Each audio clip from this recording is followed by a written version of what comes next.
I have a strong theory that the filmmakers in this film were intentionally using all these Polaroid cameras to make homages to Memento, which ironically starred Guy Pearce as well. Trust me, it works.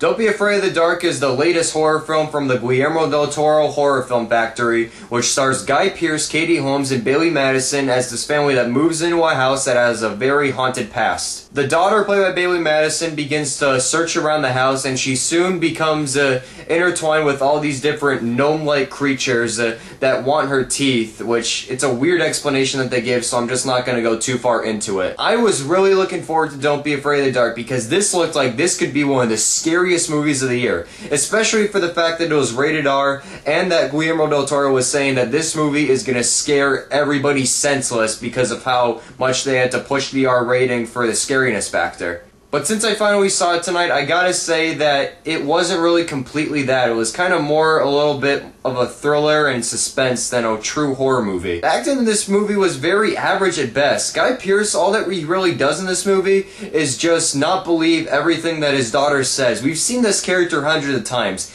and Guy Pearce is such an underrated actor that I believe he definitely deserves better than this. I'm not a big fan of Katie Holmes, even though that she does look good. She does a decent job in this film, but there are a lot of parts in this movie where it feels that she was reading her lines for the very first time without even reading the script before. And Bailee Madison, who's pretty much the main character in this film, she got on my nerves quite a bit because she does a lot of stupid things in this movie, which really wouldn't have set up all this stuff that we really get to see in the film, yet it was kind of a dumb character and she got on my nerves just a little bit. Now, what kind of disappointed me in this film is that it wasn't really all that scary, especially for the fact that they decided to show the creatures less than halfway through the film. I felt that if they built up the tension better along with the suspense to make it a lot more thrilling and show the creatures towards the end in like a big final showdown in the film, it would have made the movie kind of scary more than it actually was. When you finally see the creatures, the movie just gets kind of silly at points in which I didn't really care for anything that really happened at that point because looking at them, I kind of wanted to laugh every time I looked at them. Now, even though I sound like I'm slamming this movie, I did get some enjoyment out of the technicality of this film. For one, it has a very dark tone that it conveys throughout, and it's a very moody atmosphere around the house, especially for how dark the house gets even during the day. And I thought the direction by Nixey was decent, especially by making scenes very dark,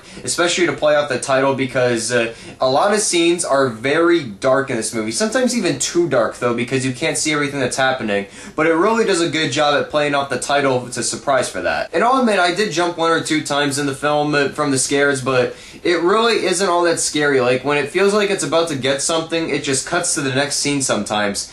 And I just wish this movie was scarier and it would have been a lot better because the technicality is really good, however the acting is average, so really it just surmises to a mildly disappointing horror film because I really expected a lot more out of this, especially for the fact that it was R-rated as well. So I'm going to give Don't Be Afraid of the Dark 3 out of 5 stars. While it doesn't succeed on the horror that it's supposed to promise, and the acting is very average, it still surmises on the great technicality of the very moody atmosphere, gothic themes, and dark tones it conveys throughout. So I hope you enjoyed my review of Don't Be Afraid of the Dark, and if you like this review and want to see more reviews from me, click that button up there that says subscribe for more reviews, of course. You're going to expect a lot next week because I am going to be on review overload. I got an early screening for Warrior next Wednesday, I'll be reviewing Red State next Thursday because it goes on demand that day, and then next Friday I'll be reviewing Apollo 18 and Shark Night 3D, and on Saturday you're going to maybe get a review of a classic movie for the very first time on my channel, so expect that next week. So in the meantime, I'm Toro from Calicuric Reviews, and I'll see you guys later.